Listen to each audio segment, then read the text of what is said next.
Kali ini saya nak menceritakan tentang satu orang individu yang sangat aktif dalam politik daripada dulu sampai sekarang, yang membawa satu agenda reformasi, tak lain tak bukan iaitu Anwar Ibrahim. Ya, Datuk Seri Anwar Ibrahim. Jadi beliau ni dilahirkan pada tahun 1947 di Ceruk Tok Kun, Bukit Mentajam, Pulau Pinang. Okey, sedikit penceritaan beliau pada usia 20-an. Beliau dah menubuhkan satu angkatan belia Islam Malaysia, which is ABIM, yang ada kekal sampai sekarang pun. Yang saya nak ceritanya pasal tahun 1974, yang mana beliau ditahan dan dipenjarakan selama 3 tahun disebabkan terlibat dengan satu demonstrasi jalanan yang berkaitan dengan kemiskinan tragis di Kedah. So, kenapa saya nak menceritakan tentang sosok tubuh yang bernama Anwar Ibrahim ni? Sebab beliau daripada dulu sampai sekarang sangat menitik beratkan agenda rakyat. Kita boleh tengok, ini adalah salah satu contoh bila mana beliau terlibat dengan demonstrasi jalanan untuk membela nasib orang miskin di Baling.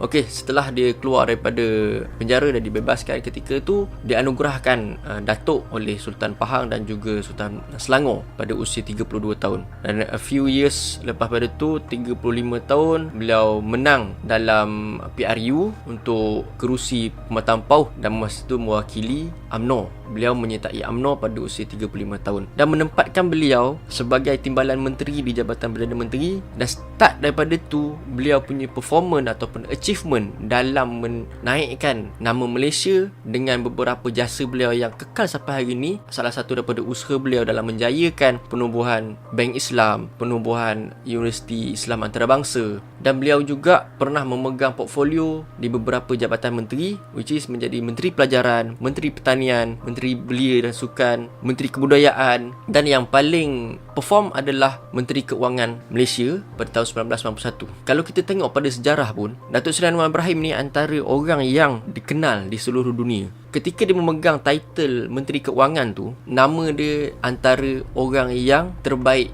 sebagai Menteri Keuangan di Asia. Yang ni kita tak boleh nafikan. Dan tahun 1993 beliau dilantik sebagai timbalan Perdana Menteri di bawah Tun Dr. Mahathir Mohamad ketika tu menjadi PM, dan dia adalah timbalan Perdana Menteri. Kalau kita tengok daripada segi pencapaian dia daripada usia yang muda sampailah tahun 1993 tu, dia memegang banyak portfolio yang sangat meyakinkan dan menyebabkan dia punya pengalaman dan pengaruh dia naik. Dan bagi saya benda tu adalah cukup untuk beliau mentadbir Malaysia pada hari ini. Beliau juga yang bertanggungjawab dalam menubuhkan tekun, menjenamakan semula tabung haji.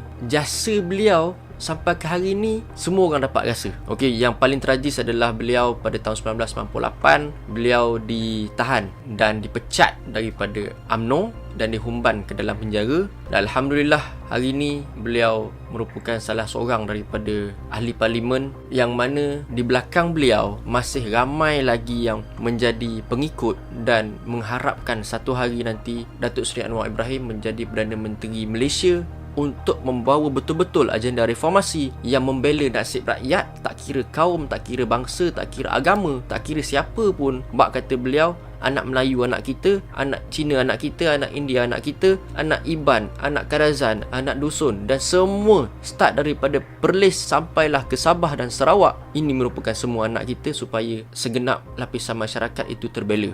Itulah sedikit yang dapat saya ceritakan berkaitan dengan sosok tubuh Datuk Seri Anwar Ibrahim. Semoga kita jumpa lagi untuk next video. Assalamualaikum warahmatullahi wabarakatuh.